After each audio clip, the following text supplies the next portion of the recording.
Nagsimula ang umaga ni Charlie sa loob ng kanyang malawak at marangyang opisina. Nakatanaw siya sa labas ng bintana habang hawak ang isang tasa ng kape. Ngunit, bakas ang lungkot sa kanyang muka. Ano ba to? Hindi ko may paliwanag ang nararamdaman ko.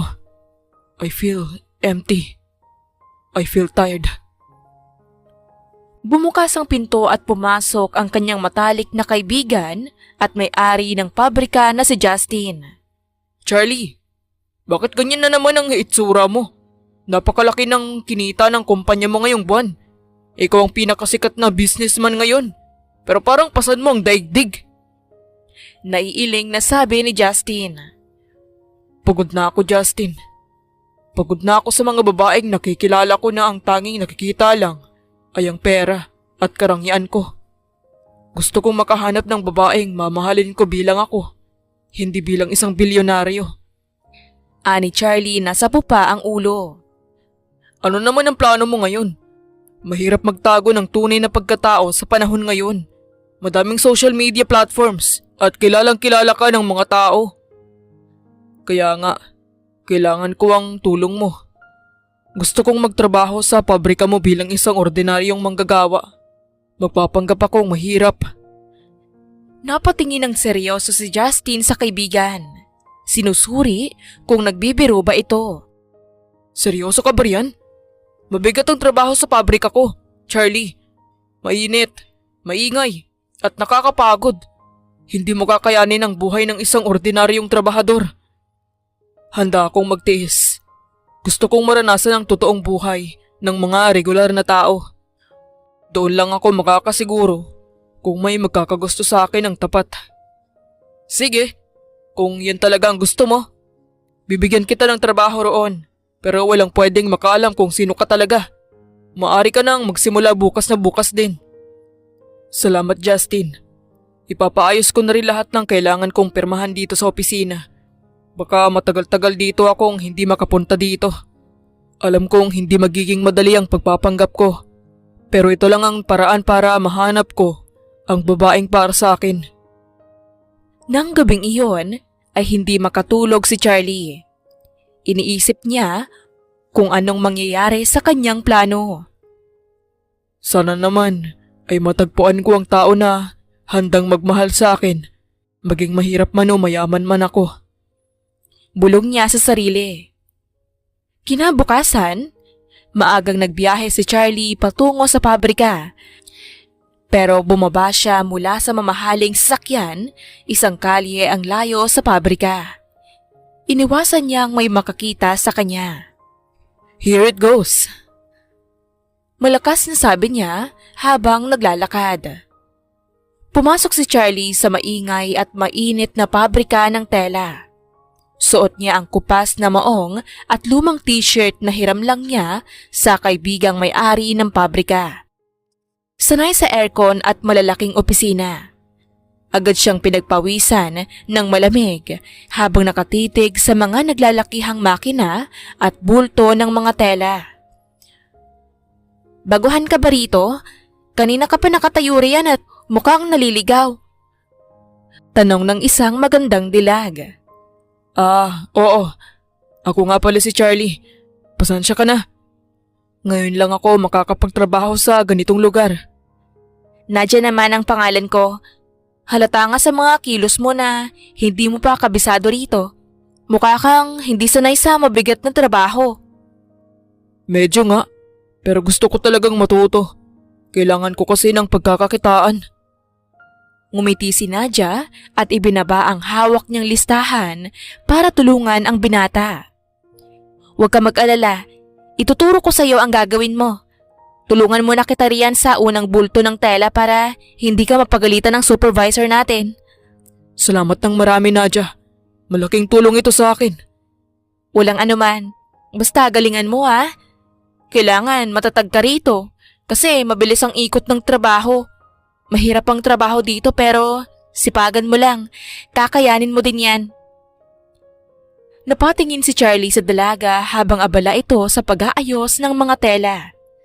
Sa unang pagkakataon, Nakaramdam siya ng kakaibang saya dahil tinutulungan siya ng isang tao nang walang inaasahang kapalit. At higit sa lahat, dahil nakilala siya nito bilang isang ordinaryong lalaki lang. Nagsimula na silang magbuhat ng mga mabibigat na bulto ng tela. Hirap na hirap si Charlie dahil hindi sanay ang kanyang katawan sa manual na trabaho. Kaya naman, napansin agad ito ng dalaga. Ayos ka lang ba, Charlie? Namumutla ka na yata. Sabi ko naman sa'yo, dahan-dahan lang muna sa umpisa. Ayos lang ako, Nadia. Medyo naninibago lang talaga ang katawan ko. Uminom ka muna ng tubig doon sa may dispenser. Ako na muna ang magpapatuloy nito, baka bigla kang mahimatay riyan. Lagot pa ako kay supervisor. Natawa ng kaunti si Charlie, kahit pagod na ang kanyang mga braso. Lumakad siya patungo sa dispenser at uminom habang pinapanood si Nadia na buong husay at walang reklamo na nagbubuhat. Napakasipag mo, Nadia. Matagal ka na ba rito sa pabrika? Oo, ilang taon na rin. Kailangan kasi marami akong binabayaran at may hinahanap din akong napakahalagang bagay sa buhay ko. Kaya hindi pwedeng tumigil sa pagtatrabaho. Ano naman ang hinahanap mo kung hindi mo mamasamain? Nandilim ng bahagya ang mga mata ni Nadia at napabuntong hininga bago pilit na ngumiti sa binata. Sikreto muna, hindi pa naman tayo close. Joke lang ah. Saka ko na sasabihin sa'yo kapag matagal na tayong magkakilala. O siya, bumalik ka na dito at marami pa tayong tatapusin na order ngayon. Nang gigiit man ang mga kalamnan ni Charlie, ay bumalik siya sa tabi ni Nadia na may ngiti sa mga labi. Sa loob-loob niya, tila naging tama ang desisyon niyang magpanggap para makilala ang tulad ng dalaga. Ano bang meron sa babaeng ito? Para akong natutunaw kapag ngumingiti siya. Bulong ni Charlie sa sarili. Maya-maya pa, tumunog ang malakas na bell ng pabrika. Hudyat na oras na ng tanghalian. Agad na nagpatayan ang mga naglalakihang makina at napalitan ang ingay nito ng daldalan ng mga manggagawang mabilis na naguunahan patungo sa kantin. Naupo si Charlie sa isang tabi. Sapo ang kanyang likod na halos hindi na niya maidiretso sa tindi ng ngalay. Napakasakit ng katawan ko. Ano ba tong pinasok ko? Pero parang worth it naman dahil kay Nadia. Bulong ni Charlie sa sarili. Ramdam na ramdam niya ang paltos sa kanyang mga palad na sanay lang humawak ng mamahaling ballpen at mamahaling baso ng kape. Lumapit sa kanya si Nadia habang pinagpagaan ang sariling pantalon. May bitbit itong dalawang plastik ng container ng pagkain. Oh, Charlie, mukhang binugbog ng tela ang katawan mo ah. Sabi ko naman sa'yo, huwag mong biglain. Sipagan mo pero ingatan mo din ang iyong katawan. Hindi yan nare-repair kapag nasira. Biro ng dalaga sabay ngiti. Nagniningning ang mga mata nito. Ayos lang ako, Nadia. Ngayon lang talaga ako nakaramdam ng ganitong klaseng pagod. Parang ihiwalay na ang mga buto ko sa katawan ko. Natawa ng mahina si Nadia sa tinura ng binata. Umupo ito sa tabi niya sa mahabang bench na gawa sa semento. Normal lang yan sa unang araw. Bukas, mas masakit pa yan. Pero makakasanayan mo rin. Oh, heto. Sabayan mo na ako kumain. May dala akong sobrang ulam at kanin. Tinignan ni Charlie ang pagkaing inaalok ng dalaga. Simpleng ginisang ampalaya na may kasamang pritong tulingan. Sa buong buhay niya, sa mga mamahaling restaurant siya kumakain, kung saan ang bawat plato ay nagkakahalaga ng libo-libong piso. Pero sa hindi maipaliwanag na dahilan, ang simpleng pagkaing alok ni Nadia ang pinakamasarap na nakita niya sa buong araw na iyon. Naku, nakakahiya naman, Nadia. Baka bawas pa yan sa baon mo para mamayang gabi. Huwag ka nang mahiya. Kung hindi ka kakain, Baka mamaya niyan ay mabawal ka na lang bigla habang nagbubuhat tayo. Mas malaking problema yun. Tinanggap ni Charlie ang kutsara at nagsimulang kumain. Laking gulat niya nang mapagtantong napakasarap ng luto ng dalaga. Napakasarap ng luto mo. Ikaw ba ang naghanda nito? Oo naman. Sanay akong mag-isa sa buhay, kaya natutuwa akong magluto ng sarili kong pagkain. Mas nakakatipid kasi kaysa bumili sa labas. Saan ba ang pamilya mo? Kung okay lang na itanong ko. Bahagyang natigilan si Nadia. Sandaling nawala ang ngiti sa kanyang mga labi at napatingin sa kawalan bago muling humarap kay Charlie na may isang pilit ng ngiti. Wala na akong mga magulang. Namatay sila noong bata pa ako. Naiwan ako sa lolo at lola ko pero wala na din sila ngayon. Kaya mag-isa na lang talaga ako sa buhay. Isa yun sa dahilan kaya kailangan kong maging matatag. Walang ibang magpapakain sa akin kundi ang sarili kong mga kamay. Bakas ang lungkot sa boses ng dalaga. Naramdaman ni Charlie ang kirot sa kanyang dibdib. Habang siya ay lumaking nasa kanya na ang lahat ng luho ng mundo. Ang dalagang nasa harap niya ay dumaan sa napakatinding hirap para lang mabuhay araw-araw.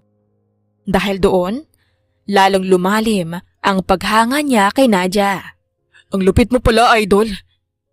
Biro ni Charlie. Aba, natututo ka ng mambola ah. Natatawang sabi ni Nadia. Nang matapos ang buong maghapon sa trabaho, halos gumagapang si Charlie palabas ng gate ng pabrika. 5:00 na ng hapon at ang mga manggagawa ay nagmamadali ng umuwi. Sa di kalayuan, nakita niya si Nadia na naglalakad din palabas. Agad niya itong tinawag. Nadia, sabay na tayong lumabas sa main road. Oh, Charlie, akala ko nakaalis ka na. Kamusta naman ang unang araw mo? Susuko ka na ba bukas? Biro ng dalaga. Tila kumikislap ang mga mata nito kahit halatang pagod na din. May kung anong humaplos sa puso ni Charlie. Hinding-hindi ako susuko. Medyo masakit lang ang katawan pero babalik ako bukas. Bukod sa sweldo ay binigyan mo ako ng dahilan para pumasok uli. Etsyosero ka. Pero mabuti naman kung ganoon. Akala ko kasi ay maghahanap ka na agad ng ibang trabaho. Sayang naman ang tinuro ko sa'yo kung isang araw ka lang dito. Aba, syempre, hindi ako susuko. Lalo na dahil nakilala kita. Dahil pala kailangan ko ng trabaho. Pilyong sabi ni Charlie. Aba, loko ka talaga ah. Ani Nadia at natawa na din ito. Naglakad silang magkasama habang unti-unting lumalamig ang simoy ng hangin. Habang naglalakad, hindi napigilan ni Charlie na mag-usisa pa tungkol sa buhay ng dalaga. Nadia, oo nga pala. Nabanggit mo na may hinahanap kang napakahalagang bagay sa buhay mo. Kaya ka nagsisikap ng husto. Ano yun? Alam kong hindi pa naman tayo close pero baka lang kasi matulungan kita. Huminga ng malalim si Nadia. Tumingin siya sa kalangitan na unti-unti nang nagiging kulay ube dahil sa paglubog ng araw. Bakas ang labis na kalungkutan at pangungulila sa kanyang mga mata. Ang totoo niyan, Charlie, may anak ako. Nabigla si Charlie sa narinig. Ngunit nanatili siyang tahimik para pakinggan ang kwento ng dalaga. Ilang taon na ang nakakalipas. May nangyaring hindi maganda. May nakasama akong lalaki sa isang bar matapos ang isang gabi na labis akong nalasing dahil sa mga problema ko sa buhay. Nabuntis ako.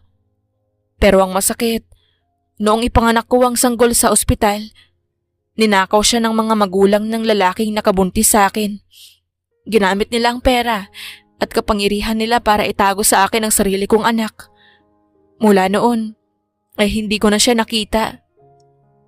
Nanginig ang boses ni Nadia at tuluyan ng pumatak ang luha sa kanyang mga pisngi. Agad niya itong pinunasan gamit ang likod ng kanyang kamay. Mabigat pala ang pinagdadaanan mo. Mahinang sabi ni Charlie. Kaya ako nagtatrabaho ng husto ngayon. Nag-iipon ako ng pera para makakuha ng pribadong investigador na tutulong sa akin na mahanap ang anak ko. Kahit baliktarin ko ang mundo, hahanapin ko ang naging anak ko sa pagkadalaga. Alam kong hindi maganda ang nangyari sa akin, pero hindi naman yun kasalanan ng bata. Kahit anong mangyari ay anak ko siya, kaya gagawin ko ang lahat para lang mahanap ko siya. Labis na naantig ang puso ni Charlie sa narinig.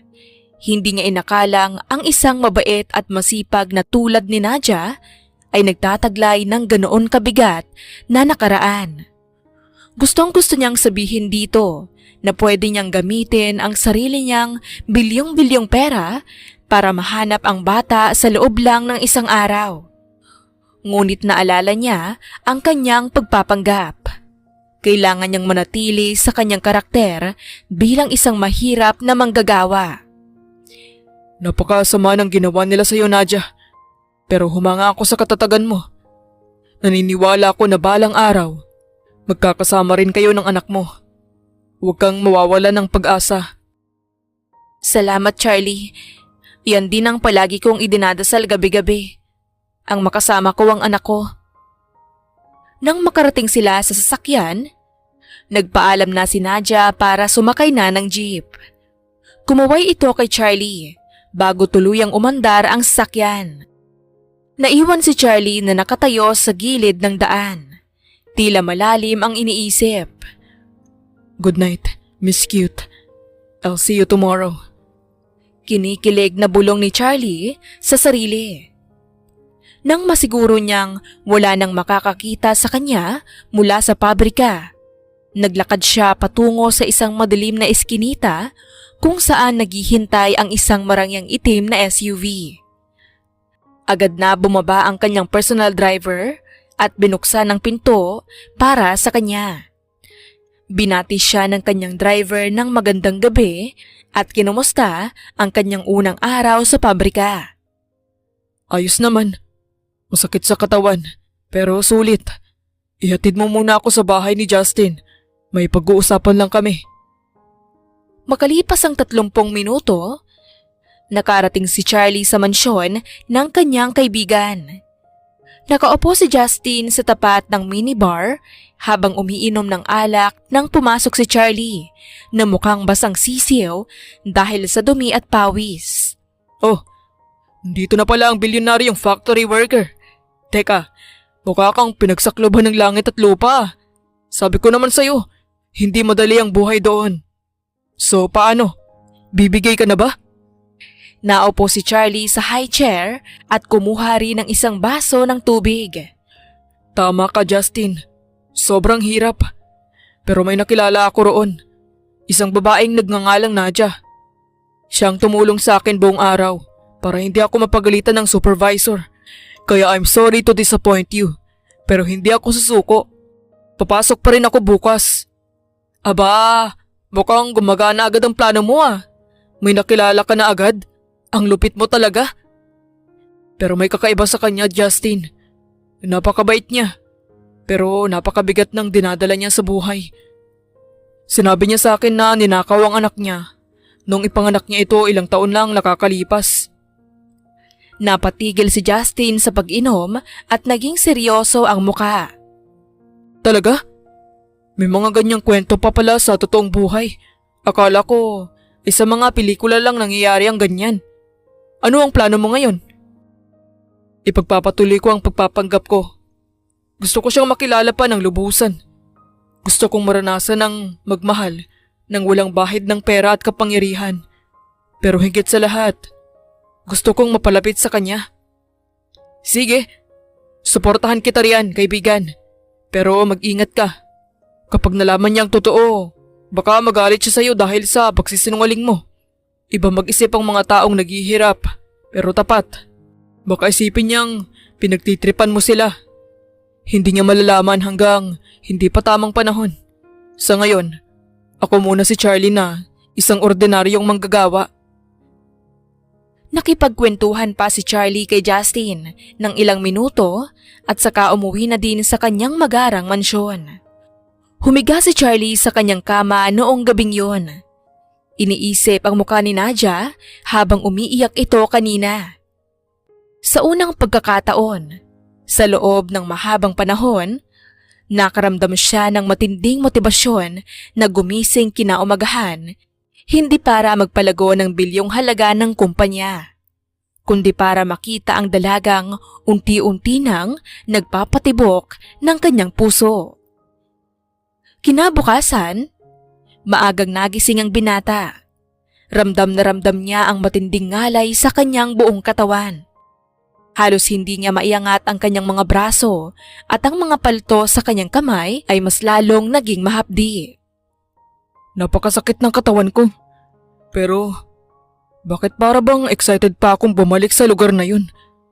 Dahil ba talaga kay Nadia? Mukha ngang masama ang tama ko sa kanya. Bulong niya sa sarili. Pilit niyang itinayo ang sarili para mag-ayos. Nagsuot muli siya ng lumang pantalon at t-shirt bago sumakay sa SUV patungo sa eskinita malapit sa pabrika. Pagkababa niya ay naglakad na lang siya papasok sa gate para walang makapansin sa kanyang karangyaan. Saktong pagpasok niya sa locker room ay nakita niya si Nadia na nag-aayos na ng kanyang mga kagamitan. Lumingon ang dalaga at agad na ngumiti nang makita siya. "Oh, Charlie, mabuti naman at maaga ka. Akala ko ay malilate ka din. May strike daw kasi ang mga jeep, kaya maraming trabahador ang na-late. Good job ka dyan." Nakabiting sabi ng dalaga. Sabi ko naman sa'yo, hindi ako susuko. Masakit nga lang talaga ang buong katawan ko ngayon, lalo ng mga kamay ko. Lumapit si Nadia sa kanya at hinawakan ang kanyang mga palad. Tinignan nito ang mga pulang paltos na nagsisimula ng mamuo. Baka sa mukha ng dalaga ang pag-aalala. "Sinasabi ko na nga ba, hindi ka talaga sanay sa ganitong trabaho. Sandali lang, may dala akong ointment at band-aid sa bag ko." Kinuha ni Nadia ang isang maliit na tube ng gamot at marahang ipinahid ito sa mga palad ni Charlie. Ramdam na ramdam ng binata ang lambot ng mga kamay ng dalaga at ang tapat na pag-aalaga nito. Sa buong buhay niya, walang sino mang gumawa sa kanya ng ganoong simpleng kabaitan nang walang hinihinging kapalit. Salamat, Nadia. Palagi mo na lang akong tinutulungan. Malit na bagay lang to. Ang mahalaga ay maprotektahan yung mga kamay mo para makapagtrabaho ka ng maayos ngayon. Oh, heto pang isang pares ng guantes. Isuot mo mamaya sa pagbubuhat. Malaking tulong ito. Hindi ko alam kung paano ako makakaraos dito kung wala ka. Nagsisimula pa lang tayo, kaya huwag kang mag-alala. Magtulungan tayo rito. Mabilis na lumipas ang mga araw sa loob ng pabrika. Dahil sa tulong at gabay ni Nadia, unti-unting naging pamilyar si Charlie sa pag-aayos at pagbubuhat ng mga bulto ng tela. Tuwing break time, magkasama silang kumakain sa iisang bench. Nagpapalitan ng mga kwento tungkol sa kanilang mga simpleng pangarap sa buhay. Mas lalong nauhulog ang loob ni Charlie sa dalaga dahil sa pagiging positibo nito sa kabila ng mga pinagdaanang hirap.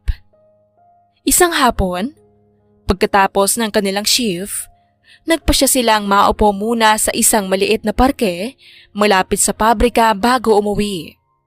Habang pinapanood ang ilang mga batang naglalaro sa di kalayuan, napansin ni Nadia ang tila malalim na iniisip ng binata.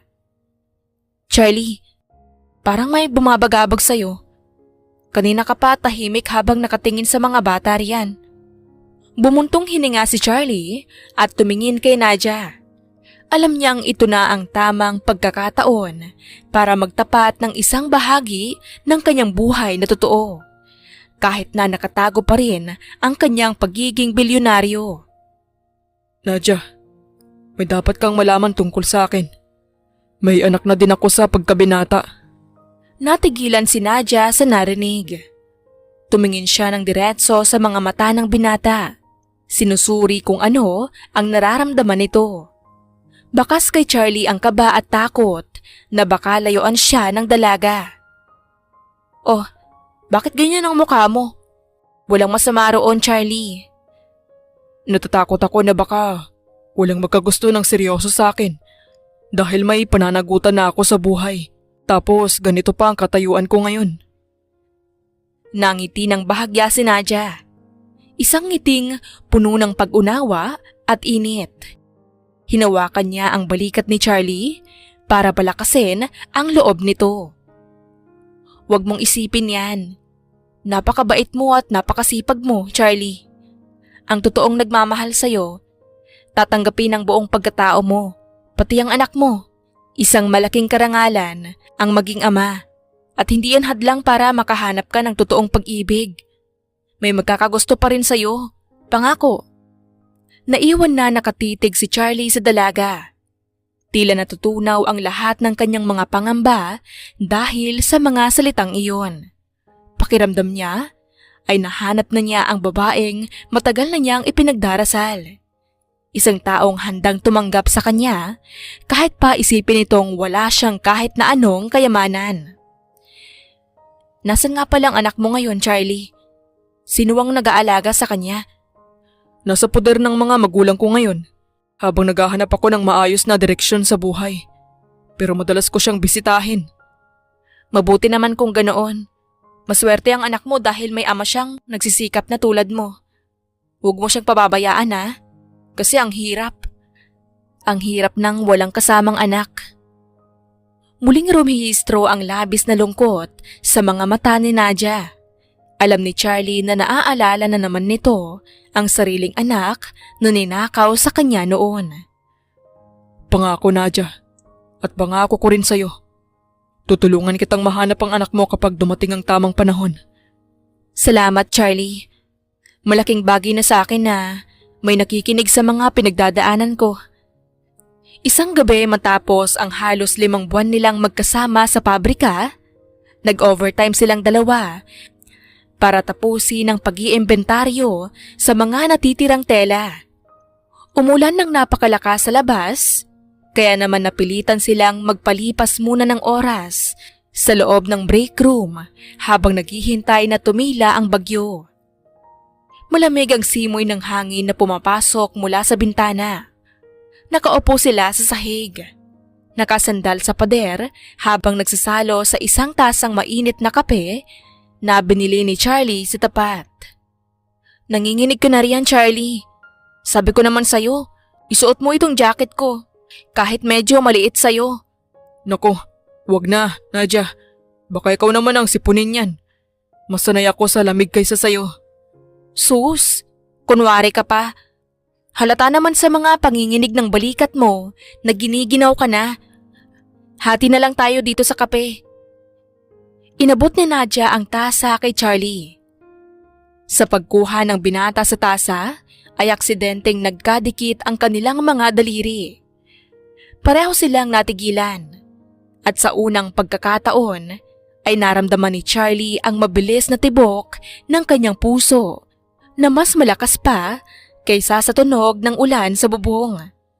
Tumingin siya ng diretso sa mga mata ng dalaga. Nadia, salamat nga pala. Para saan naman? Sa jacket? Hindi lang sa jacket. Sa lahat. Mula nung unang araw na pumasok ako rito na mukhang tanga at walang alam. Hindi mo ako iniwan. Ikaw lang ang tanging tao na nag-asikaso sa akin ng ganito. Napangiti si Nadia. Isang ngiting pilit itinago ang pamumula ng kanyang mga pisngi. Umiwas siya ng tingin at tumingin sa labas ng bintana. Mabait ka kasi, Charlie. At saka, naramdaman ko agad na magaan ang loob ko sa'yo. Sa mundong ito na ang daming mapagpanggap, masaya ako na nakakita ako ng isang katulad mo na totoong tao. Nairita ang konsensya ni Charlie sa salitang totoong tao. Ngunit mas nangibabaw ang matinding paghanga niya sa dalaga. Dahan-dahan niyang inabot ang kamay ni Nadia na nakalapag sa sahig at marahan itong hinawakan. Hindi naman ito binawi ng dalaga.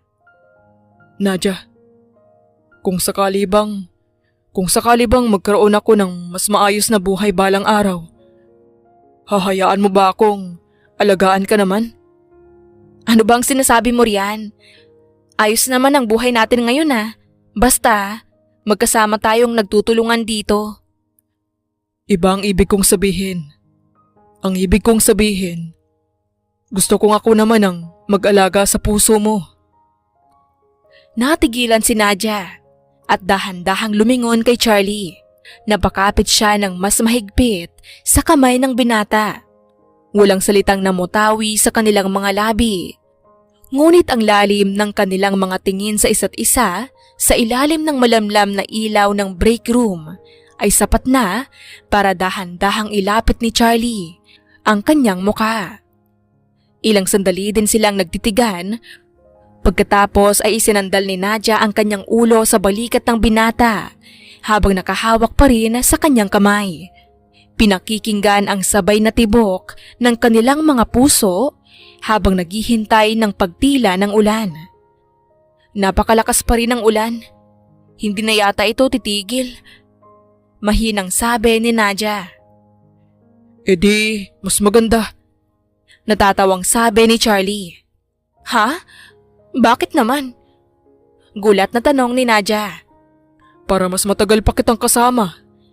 Pilyong sabi ng binata. Puro ko talaga kalokohan. Bulalas ni Nadia at nagtawanan silang dalawa. Isang linggo ng hapon, walang pasok sa pabrika kaya naman naisipan ni na Charlie at Nadia na mag-date sa isang maliit na parke. Dahil nagpapanggap pa rin si Charlie na mahirap, simpleng fishball, kwek-kwek at palamig lang ang binili nila sa gilid ng daan. Umupo sila sa ilalim ng isang malaking puno habang pinapanood ang mga nagdaraang tao. Oh, Charlie, dahan-dahan naman sa pagkain. May sarsa ka pa sa gilid ng labi mo. Saan? Hayaan mo na, Nadia. Masarap kasi ang sarsa nitong si Manong.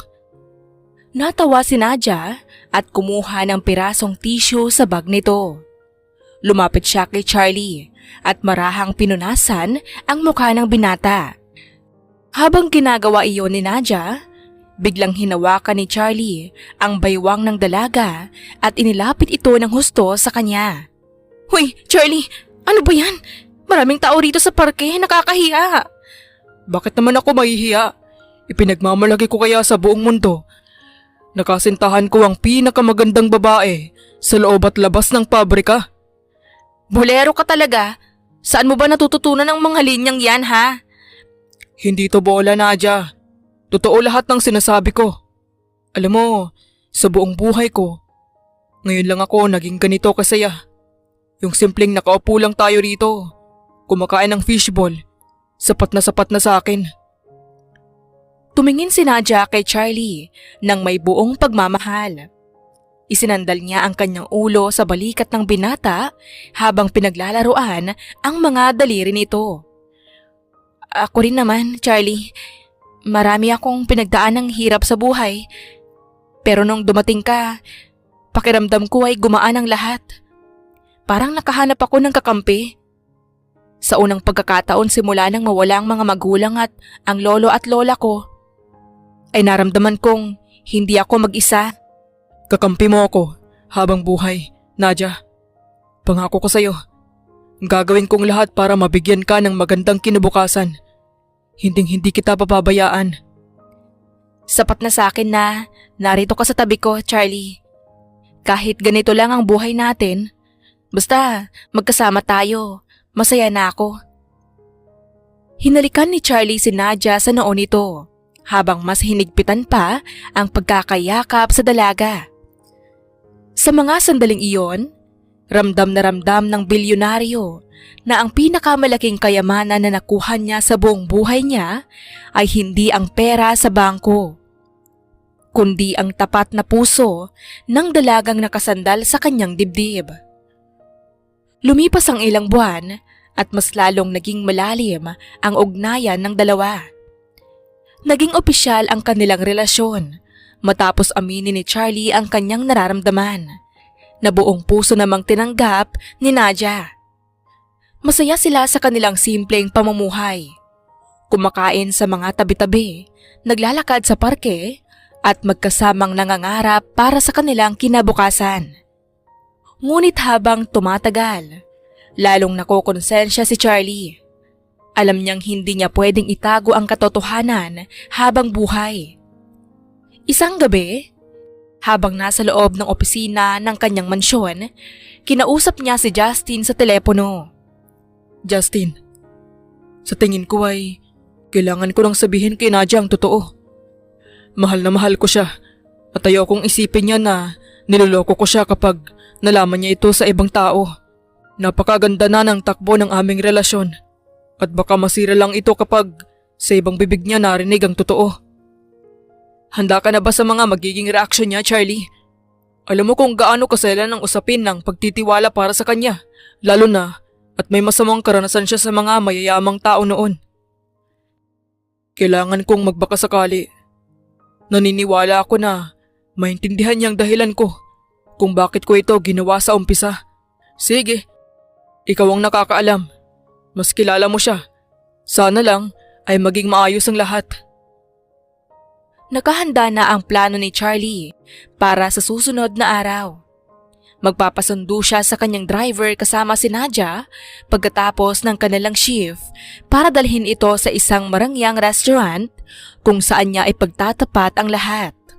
Umaasa siya na ang pagmamahalang nabuo sa loob ng pabrika ay sapat na para mapatawad siya ng dalaga. Diyos ko, alam niyo po ang laman ng puso ko. Wala akong masamang intensyon. Hindi ko gustong saktan o lokohin si Nadia. Sana'y maunawaan at mapatawad niya ako. Maiksing panalangin ng binata. Kinaumagahan, sa pabrika, hindi mapakali si Charlie. Halos magkakamali-mali siya sa pagbibilang ng mga bulto ng tela dahil sa tindi ng kaba. Ngayong hapon niya binabalak na sabihin ng lahat ng katotohanan kay Nadia. Sa kabilang banda, napansin naman ng dalaga ang pagiging balisa ng kanyang kasintahan. Charlie, ayos ka lang ba? Kanina mo pa hawak ang listahan pero pabalik-balik ka lang sa paglalakad. May problema ba? Wala naman, Nadia. May iniisip lang ako. Huwag kang mag-alala. Ayos lang ako. Sigurado ka ha? Kung may kailangan ka o masama ang pakiramdam mo, sabihin mo lang sa akin. Salamat, Nadia. Nga pala, mamayang pag-out natin, may sorpresa ako sa'yo. Huwag ka munang sasakay sa jeep ha. May susundo sa atin. Susundo? Sino naman ang susundo sa atin? May nirentahan ka bang sasakyan? Basta, malalaman mo rin mamaya. Isang mahalagang gabi ito para sa ating dalawa. Ngumiti lang si Nadia kahit nagtataka. Habang si Charlie naman ay patuloy na nanalangin sa kanyang isip na sana ay maging maayos ang lahat mamaya. Eksaktong 5:00 ng hapon. Sabay na lumabas ng gate ng pabrika ang dalawa. Inakay ni Charlie si Nadia patungo sa maliit na kalye kung saan madalas siyang sumasakay noon. Laking gulat ng dalaga nang makita ang isang malaking itim na SUV na nakaparada roon. Agad na bumaba ang driver na nakasuot ng formal na kasuotan at binuksan ang pinto para sa kanila. Bumati ang driver at tinawag silang ma'am at sir. Natigilan si Nadia. Napatingin siya kay Charlie. Pagkatapos ay sa driver at muli sa mamahaling sasakyan. Bakas ang labis na kalituhan sa kanyang muka. Charlie, ano to? Bakit sir ang tawag niya sa'yo? At kaninong sasakyan ba ito? Nadia, sumakay muna tayo. Doon ko sa loob ipapaliwanag ang lahat sa'yo. Pakiusap. Kahit puno ng pagdududa, ay sumakay si Nadia. Sa loob ng biyahe ay tahimik ang dalaga, habang si Charlie naman ay hawak ang mga kamay nito na unti-unti nang nanlalamig. Huminto ang sasakyan sa harap ng isang napakarangyang restaurant na pansamantalang ipinasara ni Charlie para sa gabing iyon. Nang makaupo na sila sa tapat ng isa't isa, hindi na nakatiis si Nadia. Tinignan niya ang paligid na puno ng mga mamahaling palamuti bago hinarap ang kasintahan. Charlie, nanginginig na ang buong katawan ko sa kaba. Ano ba talaga ang ibig sabihin ng lahat ng to? Huminga ng malalim si Charlie. Kinuha ang magkabilang kamay ng dalaga at tumingin ng diretso sa mga mata nito ng may buong katapatan. May kailangan kang malaman, Nadia. Pero bagong lahat, gusto kong sabihin na mahal kita. Magsasalita na sana si Charlie at aaminin ang lahat nang biglang may lumapit na matanda. Mayaman at halatang edukado ito, si Don Rafael. Tinanong nito si Charlie kung bakit kay tagal daw niyang nawala. Kamusta na daw ang mga investments sa Gold Enterprises? Balita daw niya ay namamayagpag na naman sila ngayon. Sinabi pa ng matanda na hindi daw ito magugulat kung siya na naman ang magwagi bilang pinakabatang CEO at bilyonaryo sa Pilipinas. It's nice to see you, Don Rafael. Please excuse us.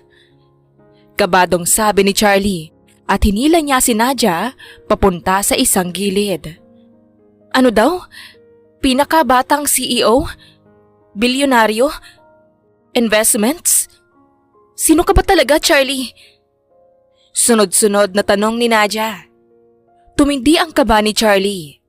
Nasira ang kanyang plano dahil sa paglapit ni Don Rafael. Nadia, patawarin mo ako. Patawarin mo ako kung nagsinungaling ako sa'yo mula noong unang araw na magkita tayo. Ang totoo, hindi ako mahirap. Hindi ako ordinaryong manggagawa. Ano? Ano ang sinasabi mo? Ako si Charlie San Jose. Ako ang nagmamay-ari ng isa sa pinakamalaking kumpanya ng real estate sa bansa. Bilyonaryo ako, Nadia. Ang pabrikang pinagtatrabahuan natin ay pag-aari ng matalik kong kaibigan na si Justin. Tila binuhusan ng malamig na tubig si Nadia sa kanyang narinig. Unti-unting binawi ng dalaga ang kanyang mga kamay mula sa pagkakahawak ng binata. Ang kanyang mga mata na kanina lang ay puno ng pagtataka ay napalitan ngayon ng matinding sakit at galit. Bilyonaryo ka? Pero bakit ka nagsuot ng lumang damit at nagpanggap na naghihirap sa pabrika? Nadia, ginawa ko lang naman yun. Dahil pagod na akong gamitin lang ng mga babae dahil sa pera ko. Gusto kong makahanap ng totoong pag-ibig, ng taong mamahalin ako bilang isang ordinaryong tao. At nahanap ko iyon sa'yo, Nadia. Mahal na mahal kita. Ginamit mo ako para sa sarili mong eksperimento? Para patunayan na may tapat pang tao sa mundo? Kailangan mo akong lukohin araw-araw? Nagsimula nang pumatak ang mga luha sa pisngi ni Nadia. Ngunit sa pagkakataong ito ay hindi dahil sa lungkot, kundi dahil sa labis na pagkabigo. Tumayo si Nadia mula sa kanyang kinaupuan. Hindi niya alintana ang karangyaan ng lugar na kinalalagyan nila ngayon.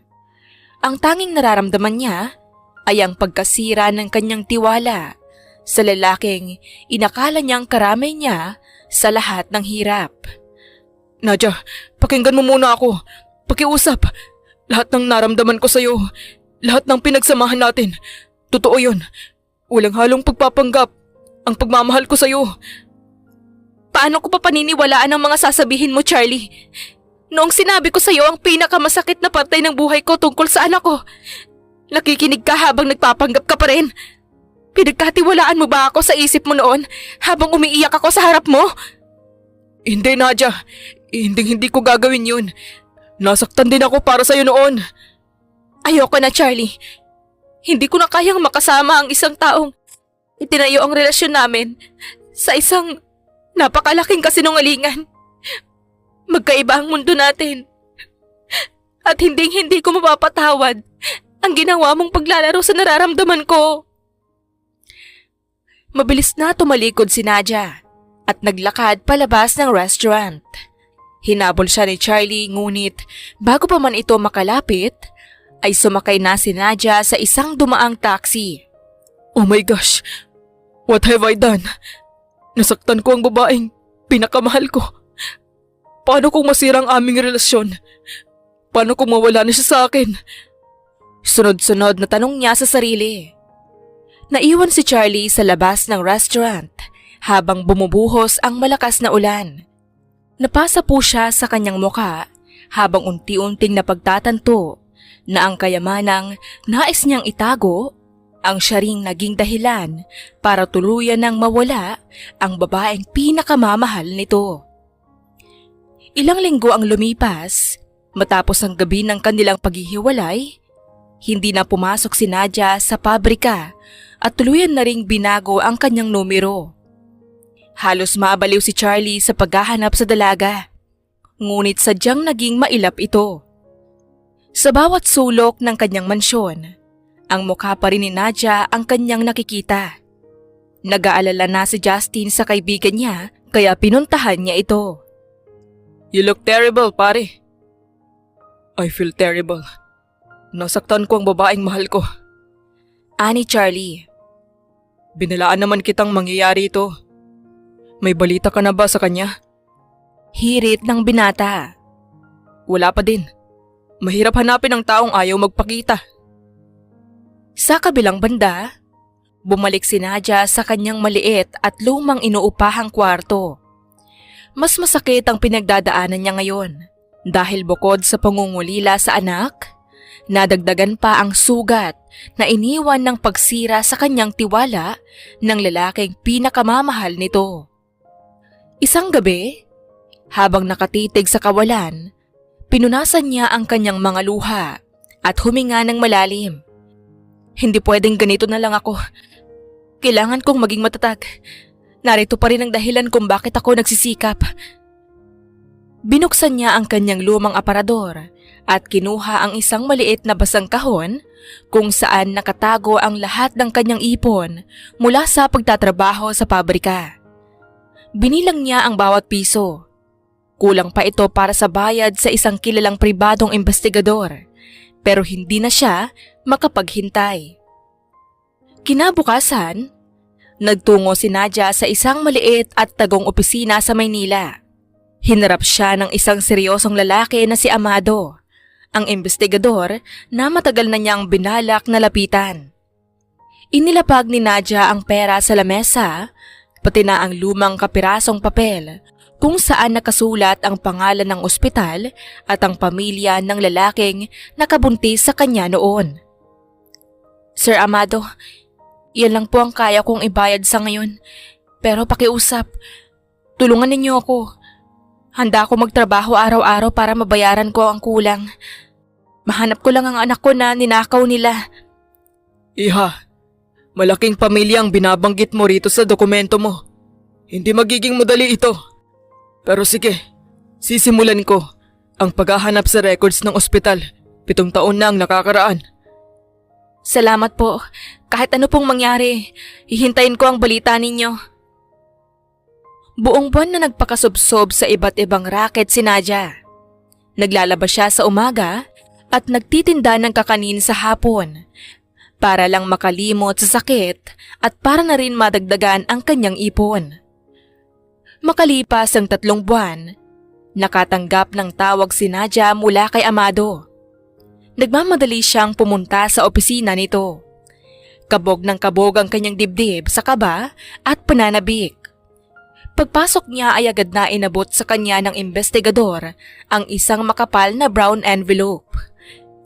Nadia, nahanap ko na kung nasaan ang anak mo ngayon. Naging mahirap dahil itinago talaga ng pamilya ng nakabuntis sa'yo ang bata.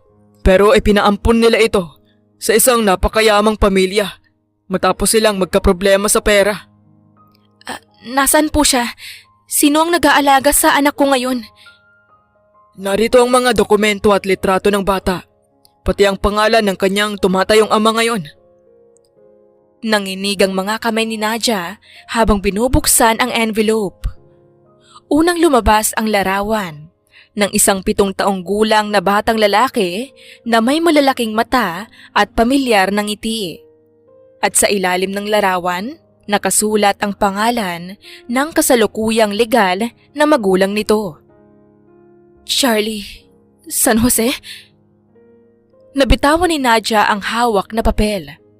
Napasandal siya sa upuan habang umaapaw ang luha sa kanyang mga mata. Ang anak na 7 taon niyang hinahanap, ang anak na ninakaw sa kanya ng tadhana, ay ang mismong anak sa pagkabinata ng bilyonaryong nagpanggap sa pabrika. Ang lalaki na dumurog sa kanyang puso. Sige ho, sir. Salamat ho. Tipid na sabi niya. Nanghihina ang mga tuhod ni Nadia habang naglalakad palabas ng opisina ng investigador. Hawak-hawak niya ang brown envelope na tila ba ito ang pinakamabigat na bagay sa mundo. Paulit-ulit na naglalaro sa kanyang isipan ang mukha ng bata sa larawan, pati na ang pangalan ng ama nito. Anong nangyari ito sa dinabi-dabi ng tao sa mundo? Bakit kay Charlie pa napunta ang anak ko? Napaupo siya sa isang waiting shed at doon ay tuluyang humagulgol. Naalala niya noong nasa pabrika pa sila kung paano ay kinuwento ni Charlie na may anak na ito sa pagkabinata. Naalala niya kung paano niya pa pinalakas ang loob ng binata na walang masama sa pagkakaroon ng anak at may tatanggap pa rin sa kanya. Ang buong akala niya noon, isa lang siyang estranghero na nagbibigay ng payo sa isang kaibigan. Hindi niya alam na ang sarili niyang dugo at laman ang pinag-uusapan nila. Bakit ba parang pinagtitripan ako ng tadhana? Hindi naman nakakatawa ang mga ito ah. Ines na sabi ni Nadia sa sarili. Matapos ang ilang oras na pag-iyak, napalitan ng matinding determinasyon ang lungkot sa puso ni Nadia. Pinunasan niya ng panyo ang kanyang mga mata at tumayo. Kakayanin niya ang lahat, kahit ang makaharap muli ang lalaking nanakit sa kanya, makuha lang ang kanyang anak. Kinabukasan, nagtungo si Nadia sa tapat ng naglalakihang gate ng mansyon ni Charlie. Mahigpit ang seguridad sa lugar. May mga gwardyang nakabantay at CCTV camera sa bawat sulok. Huminga siya ng malalim bago lumapit sa intercom. Tinanong ng gwardya kung sino siya at kung ano ang kailangan niya. Pakiusap, sabihin mo kay Charlie San Jose na narito si Nadia. Kailangan ko siyang makausap ngayon din tungkol sa isang napakahalagang bagay. Hindi nagtagal ay bumukas ang malaking gate. Lumabas mismo si Charlie mula sa loob ng mansyon. Mabilis ang mga hakbang at bakas ang labis na pagkagulat at saya sa kanyang muka nang makita ang dalaga. Nadia, totoo ba to? Nandito ka. Sa wakas, nagpakita ka rin sa akin. Araw-araw kitang hinahanap, Nadia. Patawarin mo ako sa lahat ng naging kasalanan ko. Lalapit sana si Charlie para hawakan ang mga kamay ng dalaga. Ngunit, mabilis na humakbang paurong si Nadia. Malamig at matalim ang tingin na ipinatama niya sa binata. Huwag mo akong hahawakan, Charlie. Hindi ako naparito para makipagbalikan sa'yo o para pakinggan ang mga luma mong palusot. Kung ganon, bakit ka nandito? Kahit ano ang iutos mo, gagawin ko. Basta, bigyan mo lang ako ng isa pang pagkakataon. Itinaas ni Nadia ang brown envelope at hinarap ito kay Charlie. Naparito ako para sa anak ko, si Joshua. Siya ang anak ko, Charlie. Ang bata na inaalagaan mo ngayon bilang anak mo sa pagkabinata ay ang sanggol na ninakaw sa akin 7 taon nang nakakalipas. Tila naging estatwa si Charlie sa kanyang narinig. Nawala ang ngiti sa kanyang mga labi at napalitan ito ng labis na kalituhan. Ano? Ano ang sinasabi mo, Nadia? Hindi kita maintindihan. Si Joshua ay pinaampon sa akin ng isang pamilya na nabaon sa utang noon. Ang sabi nila ay namatay daw ang nanay at tatay ng bata. Iyon ang alam mo. Dahil ipinagbili siya sa iyo ng mga magulang ng lalaking nakabuntis sa akin sa bar. Pero narito ang lahat ng ebidensya, Charlie. Ang DNA test records ng ospital. Ang pangalan ng biological mother. Lahat. Ako ang tunay na ina ng batang yan. Kinuha ni Charlie ang mga papel mula sa kamay ni Nadia. Habang binabasa ang bawat linya, unti-unting nanghina ang mga tuhod ng bilyonaryo. Tugma ang lahat. Ang petsa ng kapanganakan, ang pangalan ng ospital, at ang pangalan ng pamilyang nagpaampon sa kanya ng bata, 7 taon na ang nakakaraan. Napasa po si Charlie sa kanyang ulo habang hindi makapaniwala sa lupit ng tadhana. Diyos ko, kaya pala ganoon na lang kabilis ang tibok ng puso ko sa'yo. Nung una tayong magkita, kaya pala naramdaman ko agad na pamilya kita. Huwag mong gamitan ng mabulaklak na salita. Ang sitwasyon ngayon, Charlie. Ibalik mo sa akin ang anak ko. 7 taon ko siyang hinanap, habang ikaw, nagpapakasasa ka sa karangyaan kasama siya. Teka lang, bakit parang kasalanan ko? Hindi ko alam na ninakaw pala sa'yo ang anak mo. Habang nagtatalo ang dalawa sa tapat ng gate, bumukas ang pinto ng mansyon at lumabas ang isang 7 taong gulang na batang lalaki. Hawak nito ang isang laruang kotse. Daddy, sino po ang kausap mo riyan? Bakit po umiiyak si ate? Napatigil ang mundo ni Nadia at Charlie nang marinig ang boses ng bata. Lumingon si Nadia at sa unang pagkakataon, nakita niya ng personal ang kanyang anak na lalaki. Kusang pumatak ang mga luha sa kanyang mga pisngi. Gustong-gusto niya itong takbuhin at yakapin ng mahigpit. Ngunit pinigilan niya ang sarili dahil alam niyang matatakot ang bata kung bigla niya itong yayakapin. Lumapit si Charlie kay Joshua at binuhat ito bago tumingin ng may pagsusumamo kay Nadia. Nadia, pakiusap. Huwag nating gawin ito sa harap ng bata. Pumasok muna tayo sa loob ng bahay. Pag-usapan natin ito ng mahinahon. Isipin natin ang kapakanan ni Joshua. Tinignan ni Nadia ang takot at kalituhan sa mga mata ng kanyang anak. Kahit galit na galit siya kay Charlie, alam niyang tama ang binata sa puntong iyon. Ayaw niyang matroma ang bata sa unang araw ng kanilang pagkikita. Sige, papasok ako. Pero ginagawa ko lang ito para sa anak ko, hindi para sa'yo.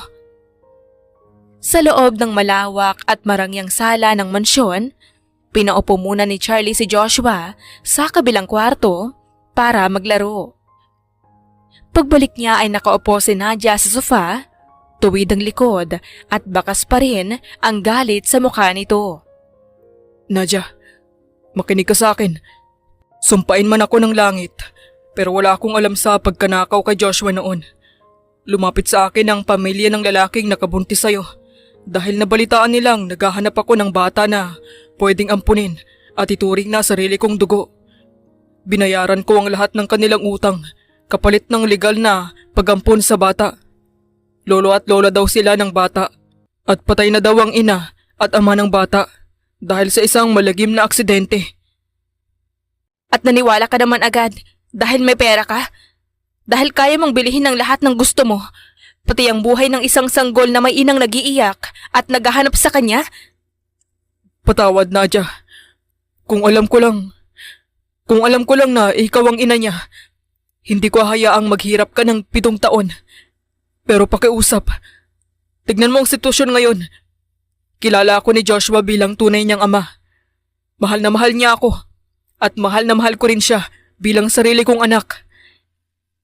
Kaya ba gusto mong ipagkait pa rin siya sa akin ngayon? Ilalaban ko ito, Charlie. Pwede kitang idemanda sa korte. May pera ka nga. Pero ako ang tunay na ina. Alam ko, Nadia, at hindi kita pipigilan kung gusto mo akong idemanda. Pero isipin mo ang bata. Kapag nalaman niya ang lahat sa isang iglap, kapag inilayo mo siya sa buhay na nakasanayan niya At sa amang kinikilala niya, masisira ang mundo ng anak natin. Gusto mo ba siyang makitang nagdurusa? Natigilan si Nadia. Ang mga salita ni Charlie ay tumama sa pinakamalambot na bahagi ng kanyang puso bilang isang ina. Tumingin siya sa direksyon ng kwarto kung saan naglalaro si Joshua. Naririnig niya ang mahinang tawa ng bata habang naglalaro ng kotse-kotsehan. Malusog ito, maayos ang pananamit at halatang lumaki sa isang masaya at ligtas na kapaligiran. Kung bigla niya itong kukunin at dadalhin sa kanyang maliit at madilim na kwarto, tama nga ba ang gagawin niya? Kaya ano ang gusto mong mangyari, Charlie? Hahayaan ko na lang ba na ikaw ang maging ama niya habang ako ay manonood lang sa malayo matapos ang 7 taon na pangungulila ko? Umiral ang pagiging tapat ni Charlie. Lumuhod siya sa harap ni Nadia. Isang bagay na hindi kailanman ginawa ng isang bilyonaryong tulad niya sa harap ng kahit sinong tao. Hindi, Nadia. Hindi iyan ang gusto ko. Gusto kong maging bahagi ka ng buhay niya. Gusto kong malaman niya na ikaw ang kanyang tunay na ina. Pero gawin natin ito ng unti-unti. Manatili ka rito sa mansyon. Mamuhay tayo rito bilang isang pamilya. Ipapaalam natin na ikaw ang tunay niyang ina. Pero dahan-dahan lang hanggang sa matanggap niya ang buong katotohanan. Nabubuang ka na ba, Charlie? Pagkatapos ng ginawa mong pagsisinungaling sa akin sa pabrika, inaasahan mo na makikitira ako sa iyo sa iisang bubong?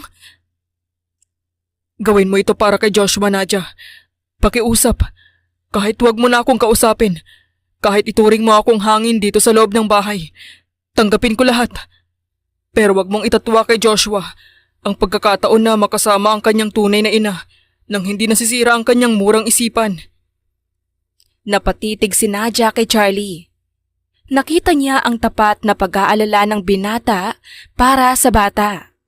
Walang bahid ng kayabangan o pagiging bilyonaryo sa mga mata nito ngayon. Isang nagmamahal na ama lang na natatakot na masaktan ang kanyang anak. Matagal na natahimik si Nadia, habang ang tibok ng kanyang puso ay tila nakikipagkarera sa tindi ng halo-halong emosyon. Sa huli, ang pagmamahal niya kay Joshua ang nagwagi. Sige, papayag ako na manatili rito para sa anak ko. Pero tandaan mo ito, Charlie. Nandito ako bilang ina ni Joshua, hindi bilang kasintahan mo. Huwag na huwag mong iisipin na napatawad ko na ang ginawa mong panloloko sa akin sa pabrika. Salamat, Nadia. Sapat na sa akin yun. Gagawin kong lahat para makuha muli ang tiwala mo kahit gaano katagal. Nagsimula ang bagong kabanata sa buhay ng tatlo sa loob ng mansyon. Noong unang linggo, ipinakilala si Nadia kay Joshua bilang isang malapit na kaibigan ng kanyang ama na pansamantalang mananatili sa bahay. Noong una ay nahihiya pa ang bata, ngunit dahil sa natural na lambot ng puso ni Nadia at sa pagiging maasikaso nito, mabilis na napalagay ang loob ni Joshua sa kanya. Anak, siya si Nadia. Kaibigan ko siya. Dito muna siya titira, ha? Mahinahong sabi ni Charlie. Pwede po kaming maglaro? Inosenteng tanong ng bata. Aba, oo naman, kahit araw-araw pa. Masayang sabi ni Nadia. Magkasama silang naglalaro sa hardin. Nagbabasa ng mga kwento bago matulog at ipinagluluto rin ni Nadia ang bata ng mga paborito nitong pagkain. Mga simpleng putahe na mas lalong nagustuhan ni Joshua kaysa sa luto ng mga mamahaling chef sa mansyon. Masaya ako na masaya ka na. Pero sana ay mapatawad mo na ako. Bulong ng binata habang pinapanood ang mag-ina mula sa malayo. Hindi mapigilan ng binata ang mapangiti kahit na may kirot sa kanyang puso dahil nananatili pa ring malamig ang pakikitungo ni Nadia sa kanya. Tuwing magkakasalubong sila sa pasilyo, Tangulang o tipid na sagot ang ibibigay ng dalaga. Isang gabi, habang natutulog na si Joshua, nagkasalubong ang dalawa sa kusina habang umiinom ng tubig. Nadia, nakikita ko kung gaano kasaya si Joshua kapag kasama ka. Napakalaki ng pinagbago ng aura niya nitong mga nakaraang linggo. Mas naging masayahin siya. Anak ko siya, Charlie. Normal lang na maging masaya siya sa piling ko dahil kahit kailan naman ay hindi nawala ang koneksyon ng puso namin. Alam ko, at araw-araw akong mapapasalamat na pumayag ka sa setup na to. Nga pala, may nakita akong magandang paaralan para sa kanya sa susunod na pasukan. Baka gusto mong tignan ng mga detalye. Inabot ni Charlie ang isang tablet na naglalaman ng mga impormasyon. Lumapit si Nadia at tinignan ito. Sa sandaling iyon, aksidenteng nagkadikit ang kanilang mga balat at pareho silang natigilan at biglang bumalik ang mga alaala ng kanilang mga sandali sa pabrika. Mabilis na umiwas si Nadia at kinuha ang baso ng tubig. Magandang paaralang ito. Sige, ikaw nang bahala sa mga gagastusin dahil ikaw naman ang may pera. Ako ang bahala sa pag-aalaga sa kanya araw-araw. Kahit ano, Nadia, handa kong ibigay ang lahat para sa inyong dalawa. Sana lang ay naging tapat ka sa akin noon pa, Charlie. Kung hindi ka nagpanggap, hindi sana tayo umabot sa ganitong komplikadong sitwasyon.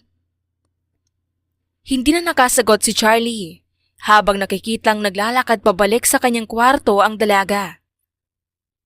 Masama man ang loob ng bawat isa sa mga nakaraang sugat, unti-unti nang nabubuo ang kanilang pamilya. Sa bawat ngiti ni Joshua at sa bawat simpleng pag-uusap ni na Charlie at Nadia, may pag-asa na balang araw, ang pilit na pagsasama ay magiging isang tunay at masayang pamilya na puno ng pagpapatawad at totoong pag-ibig. Daddy, nag-aaway po ba kayo?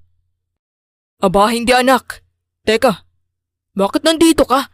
Tanong ni Charlie. Play po tayo, Daddy. Oo ba? Anything for you, anak. Ani Charlie. Lumipas ang mga linggo. Gabi na at mahimbing na ang tulog ni Joshua sa kanyang kwarto. Lumabas si Nadia sa malawak na balkonahe ng mansyon para magpahangin. Nakatanaw siya sa mga bituin nang marinig niya ang marahang yabag ng mga paa ni Charlie na lumapit sa kanyang tabi. May dalang isang tasang mainit na kape, tulad ng eksena nila sa break room ng pabrika noon. Nadia, malamig na dito sa labas. Heto, ipinagtimpla kita ng kape. Huwag ka mag-alala.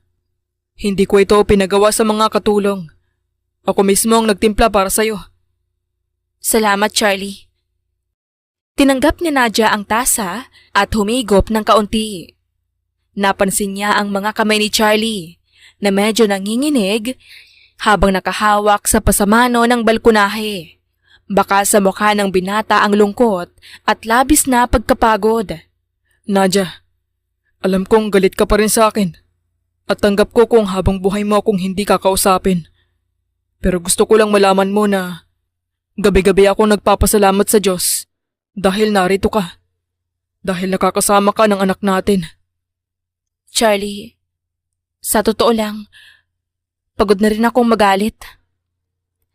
Natigilan si Charlie at dahan-dahang lumingon kay Nadia na tila hindi makapaniwala sa narinig. What? Nung una, punong-puno ng puot ang puso ko. Pakiramdam ko, pinaglaruan mo ang buhay ko sa pabrika. Pero sa ilang buwan na nakatira ako rito, nakikita ko kung paano mo alagaan si Joshua. Nakikita ko kung paano ka magpakumbaba sa harap ko araw-araw, kahit bilyonaryo ka. Gagawin ko ang lahat, Nadia. Kahit ubusin ko ang lahat ng yaman ko. Basta, mapatawad mo lang ako. Hindi ko kailangan ng yaman mo, Charlie. Ang kailangan ko lang ay ang katapatan mo na hindi mo na muling lolokohin ang pamilyang to. Nakita ko kung paano mo tinalikuran ng pagiging bilyonaryo para lang maging isang ordinaryong ama at kasama ko. Doon ko napatunayan na tapat ang puso mo. Nadia, ibig bang sabihin nito? Pinapatawad na kita, Charlie. Para kay Joshua at para na rin sa sarili kong puso na gustong maging masaya muli kasama ang lalaking minahal ko sa pabrika. Naiyak si Charlie sa labis na tuwa. Gusto niyang yakapin ang dalaga, ngunit nagpigil ito. Hanggang sa si Nadia na mismo ang humawak sa kanyang kamay at ngumiti ng may buong init. Matulog na tayo. Bukas Sabado. Ipinangako natin kay Joshua na magpipiknik tayo sa hardin. Kinabukasan ng hapon, napuno ng tawanan ang malawak na hardin sa mansyon. Naglatag si Nadia ng isang simpleng kumot sa damuhan para sa isang simpleng picnic, habang si Joshua naman takbo ng takbo, habang hinihila ang isang makulay na saranggola. Daddy, tignan mo si Ate Nadia. Tinulungan niya akong ayusin ang tali. Lumilipad na po ng napakataas. Nakatayo si Charlie sa di kalayuan habang may hawak na kamera. Nakatutok ang lens nito sa mag-ina at hindi mapigilan ng bilyonaryo ang mapangiti ng malawak. Lumapit siya at umupo sa tabi ni Nadia sa kumot. Nadia, tignan mo si Joshua. Ngayon ko lang siya nakitang ganyan kasaya. Kanina pa siya walang tigil sa kakatakbo. Bata kasi Charlie. Sabik sa laro at sabik sa atensyon nating dalawa. Oh, uminom ka muna ng juice. Pinagpapawisan ka na rin dyan sa kakahabol sa kanya. Inabot ni Nadia ang isang baso ng juice kay Charlie. Sa pagkakataong ito, wala na ang lamig sa kanyang tinig. Ang dating matitigas na tingin ay napalitan na ng init at pagtanggap. Napansin ni Charlie ang pagbabagong ito. Kaya naman, dahan-dahan niyang ibinaba ang baso at hinawakan ang kamay ng dalaga. Nadia, salamat. Salamat dahil binigyan mo ako ng pagkakataon na mapatunayan ang sarili ko. Salamat dahil hinayaan mo akong maging tatay pa rin kay Joshua. At salamat dahil unti-unti mo na akong pinapatawad. Matagal na kitang pinatawad, Charlie. Noong makita ko kung gaano mo kamahal ang anak ko, doon ko na-realize na hindi ka masamang tao. Nagkamali ka lang sa paraan mo noon. Pero alam kong tapat ang puso mo. Nakangiting tumingin si Charlie kay Nadia. At sa pagkakataong ito, hindi na iniwas ng dalaga ang kanyang mga mata. Ramdam na ramdam nila ang lalim ng pagmamahal na matagal ding natago dahil sa mga maling akala. Biglang lumapit si Joshua na hingal at agad na sumiksik sa pagitan ng dalawa. Daddy, Ate Nadia, gutom na po ako. Ano pong pagkain natin? Heto, gumawa ako ng paborito mong sandwich at may dala rin akong kakanin. Yay! Daddy, subuan mo po ako. Tapos si Ate Nadia naman po ang susunod. Natawa ng sabay sina Charlie at Nadia. Sinunod nila ang hiling ng bata at habang ngumunguya si Joshua, ay bigla nitong hinawakan ang leeg ng dalawa para hilain sila pababa at halikan sa pisngi. Sana po, ganito tayo palagi. Kasama ko si Daddy at kasama ko si Ate Nadia. Pakiramdam ko po ay may mami na ako. Nagkatinginan sina Charlie at Nadia sa narinig mula sa bata. Hinawakan ni Charlie ang balikat ni Nadia at inilapit ito sa kanya, habang si Nadia naman ay sumandal sa dibdib ng binata habang nakayakap silang dalawa kay Joshua. Sa ilalim ng sinag ng araw at sa gitna ng simpleng picnic, tuluyan ng nabuo ang kanilang pamilya. Isang masayang pamilya na wala ng gabi ng kasinungalingan, kundi puro na lang bukas na puso ng pag-ibig. Lumipas ang mga buwan at lalo silang naging masaya. Isang gabi, matapos nilang maghapunan, nagpasya sina Charlie at Nadia na oras na para malaman ni Joshua ang buong katotohanan. Tinawag nila ang bata sa malawak na sala at pinaupo sa gitna nilang dalawa. Daddy, Ate Nadia, bakit po? May nakalimutan po ba akong gawin na homework? Natawa ng mahina si Charlie. Ngunit bakas ang kaba sa kanyang mga mata. Tumingin siya kay Nadia na hinawakan ang kamay ng bata. Wala naman anak. Mayroon lang kaming gustong ipakita at sabihin sa'yo na napakahalagang bagay. Kinuha ni Nadia ang isang lumang album mula sa kanyang likuran. Binuksan niya ito at ipinakita kay Joshua ang larawan ng isang maliit na sanggol sa ospital. Sino po itong baby, Ate Nadia? Ang cute naman po niya. Joshua, ikaw ang baby na yan. Iyan ang araw na ipinanganak kita dito sa mundo. Natigilan ang bata. Tumingin siya kay Nadia. Pagkatapos ay kay Charlie na dahan-dahang tumungo sa kanya. Po? Pero, nasan po ang mami ko noon? Nagsimulang mangilid ang luha sa mga mata ni Nadia. Hinigpitan niya ang hawak sa maliit na kamay ng anak. Joshua, matagal na panahon na akong nawalay sa iyo dahil may mga masasamang tao na kumuha sa iyo sa akin noon. 7 taon kitang hinanap. At ang buong akala ko, hindi na kita makikita. Hanggang sa nalaman ko na inaalagaan ka pala ng iyong daddy. Joshua, ako ang tunay mong mami. Natahimik ang buong sala. Tumingin ang bata sa mukha ni Nadia. Pinagmamasdan ang mga luhang dumadaloy sa pisngi nito. Pagkatapos ay tumingin siya kay Charlie. Daddy, totoo po ba? Si Ate Nadia po ang mami ko na palagi nating ipinagdarasal? Oo anak. Siya ang tunay mong mami. Siya ang nagluwal sa'yo. At ang babaeng matagal na naghanap sa'yo dahil mahal na mahal ka niya.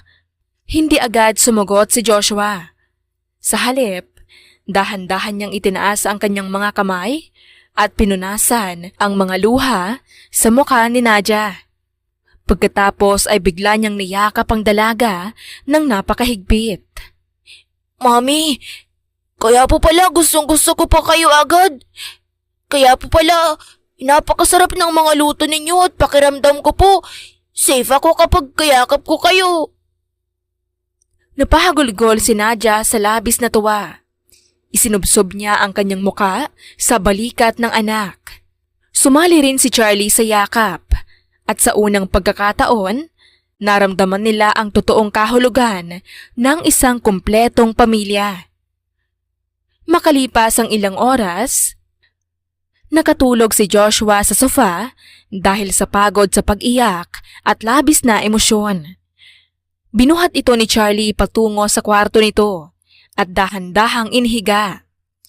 Pagkalabas ng binata, ay nakita niya si Nadia na nakatayo malapit sa malaking bintana ng sala, nakatanaw sa labas. Lumapit si Charlie sa kanya. Sa pagkakatawang ito, hindi na lumayo si Nadia. Nadia, salamat. Nakita ko kung gaano mo kamahal ang anak natin, Charlie. At doon ko napagtanto na kung hindi dahil sa'yo, baka napunta na siya sa masamang pamilya. Inalagaan mo siya ng buong puso. Humarap si Charlie kay Nadia. Bigla siyang dumukot sa kanyang bulsa at naglabas ng isang maliit na pulang kahon. Binuksan niya ito at doon ay kuminang ang isang napakagandang singsing na may brilyante. Charlie, ano to? Nadia, nagpanggap ako noon sa pabrika dahil gusto kong makahanap ng babaeng mamahalin ako bilang isang ordinaryong lalaki. At nahanap kita. Isang tapat, masipag, at mabait na babae. Pero ngayon, hindi na ako nagpapanggap bilang mahirap at hindi rin ako humaharap sa'yo bilang bilyonaryo. Humaharap ako sa'yo bilang lalaking nagmamahal sa'yo at bilang ama ng anak natin. Lumuhod si Charlie sa harap ni Nadia. Hawak ang singsing. Nadia, gusto kong dugtungan ang nasimulan nating kwento sa pabrika. Gusto kong bumuo ng totoong pamilya. Kasama ka, Nadia. Papayag ka bang maging asawa ko? Will you marry me? Napatakip ng bibig si Nadia. Tumingin siya sa singsing. Pagkatapos ay sa mga mata ni Charlie na puno ng katapatan at pag-asa. Wala na ang puot. Wala na ang sakit ng nakaraan. Ang natitira na lang ay ang pag-ibig na nagsimula sa init ng pabrika at nabuo sa loob ng mansyong ito. Oo, Charlie. Papayag akong magpakasal sa'yo. Para sa anak natin at para sa ating dalawa. Mahal kita. Mahal na mahal kita. Ikaw at ang ating anak ang pinakamagandang pangyayari sa buhay ko. Araw-araw ko kayong aalagaan at mamahalin. Madamdaming sabi ni Charlie. Isinuot nito ang singsing sa daliri ni Nadia bago tumayo at niyakap ng napakahigpit ang dalaga habang sabay nilang tinatanaw ang magandang bukas ng kanilang masayang pamilya. Pakakasalan na kita bukas ah. Hirit ni Charlie at naghalakhakan sila. Lumipas ang isang buwan at idinaos ang kanilang kasal at formal na silang naging mag-asawa. Isa na silang tunay na pamilya. Naging masaya ang kanilang pagsasama at makalipas ang 2 taon ay nabiyayaan sila ng isang baby girl. Naging kumpleto at masaya ang kanilang pamilya. Hindi man maganda ang naging simula ng kanilang relasyon, pero sa huli ay naging maayos pa din ang lahat. Nagsinungaling man si Charlie, pero pinilit pa din niyang ayusin ang kanyang pagkakamali. Si Nadia naman, bagamat nasaktan, ay natuto pa din siyang magpatawad. Sa ating listeners, sana matuto tayong magpatawad at ipaglaban ang ating pagmamahal. Sa huli ay mabibiyayaan tayo ng masaya at masaganang buhay. Wakas.